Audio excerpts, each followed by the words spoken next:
Hello children, welcome to Brain Roots Mathematics Whirlwinds for Grade 5 और आज हम शुरू कर रहे हैं चैप्टर नंबर 10 जो है Symmetry. So when a figure looks like balanced or same on both sides, हम ऐसी figures को क्या बोलते हैं? Symmetrical figures. And in figures में एक line of symmetry होती है. दो तरह की symmetry होती है, एक होती है लाइन सिमेट्री और दूसरी होती है point symmetry. From this figure आप देख सकते हैं ये एक लाइन है जो लेफ्ट और राइट साइड को टू इक्वल पार्ट्स में डिवाइड कर रही है. Similarly this line is dividing the figure in two equal parts. तो इस लाइन को बोलते हैं line of symmetry. And if a figure is divided into two mirror halves, इसको मिरर हाफ भी बोला जाता है, then we say the figure is symmetrical about a line या symmetrical about axis भी बोला जाता है. and this is called the line of symmetry. ये जो line आपकी फिगर को दो इक्वल पार्ट्स में डिवाइड कर रही है इसको हम line of symmetry भी बोलते हैं और axis of symmetry भी कहा जाता है. फिर आते हैं point symmetry में. Point symmetry exists when the figure is formed around a point, एक single point के around, and that is called the center of the figure. इस point को लेंगे, इस point के around अगर आप figure को rotate करेंगे then we will see the same figure and ये जो rotation होता है through 180 degree होगा. And this point is called the point of symmetry. अब आते हैं rotation of plane figures.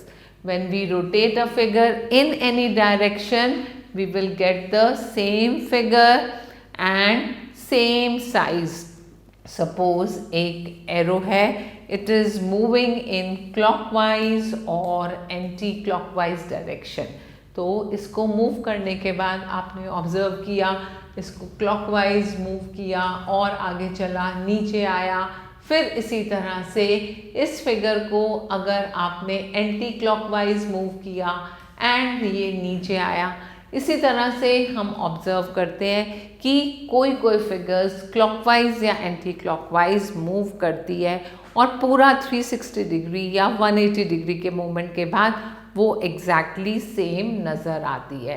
Rotation of some other figures. यहाँ पर हमने ट्राइंगल लिया, ट्राइंगल को रोटेट किया, ए इस पॉइंट पर आया और आगे घुमाया और आगे घुमाया और घूमते घूमते ये पूरा ट्राइंगल रोटेट हो गया.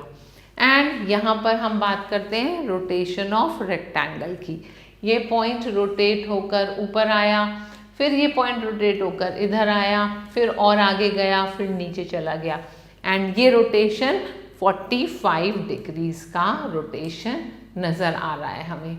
आगे चलते हैं, कुछ और फिगर्स हैं. सपोज आपने ये स्वस्तिक मार्क लिया, इसको रोटेट किया, रोटेट आगे किया और आप ऑब्जर्व कर रहे हैं कि 180 डिग्री रोटेट होने के बाद, 90 डिग्री रोटेट होने के बाद ये फिगर्स हमें सेम नज़र आ रहे हैं. हार्ट को रोटेट किया और आगे रोटेट किया और आगे रोटेट किया, ये डाउनवर्ड डायरेक्शन में आ गया. So this is 180 degree rotation. और अगर अनदर 180 डिग्री का रोटेशन करेंगे तो आपको ये सेम पोजीशन में नज़र आएगा. वी हैव अ हेक्सागन जिसको हमने इस तरह मूव किया, स्टार को मूव किया तो ये ऐसे नज़र आया. And here we are moving square, इसमें यहाँ सर्कल है, फिर यहाँ पहुँचा, फिर और ऊपर गया, फिर इधर, ये 90 डिग्री का मूवमेंट है. And this is the movement of circle in anti clockwise direction. तो आप किसी भी फिगर को क्लॉकवाइज या एंटी क्लॉकवाइज मूव कर सकते हैं.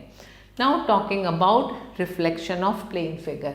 ये आपका एक अल्फ़ाबेट है ब्ली और हमने यहाँ बीच में मिरर लिया और इसको रिफ्लेक्शन की फॉर्म में देखा तो ये रिफ्लेक्टेड बी बना. So this is the reflection of letter B. Similarly, we have a triangle ABC.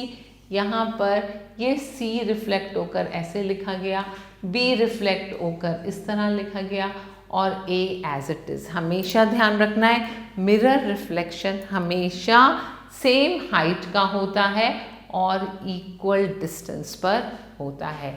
ये रेक्टेंगल का आप रिफ्लेक्शन चेक कर सकते हैं and some more reflections of alphabet. ये अल्फ़ाबेट ए का रिफ्लेक्शन बना और आपने ऑब्जर्व किया कि अगर सर्कल का रिफ्लेक्शन होगा तो वो हमेशा सर्कल ही बनेगा।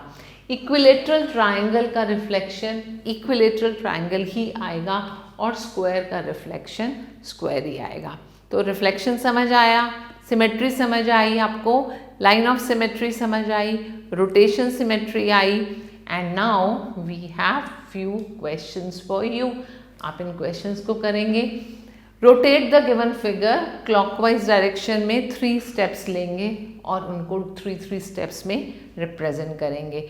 यहाँ इन फिगर्स को आपने एंटी क्लॉकवाइज में रोटेट करना है and you have to draw the figure कि अगर रिफ्लेक्शन बनेगी तो कैसी बनेगी। बहुत इंटरेस्टिंग क्वेश्चंस हैं, आप इनको खुद ट्राई करेंगे और इंजॉय करेंगे। Stay tuned, will meet with the next video. Good bye.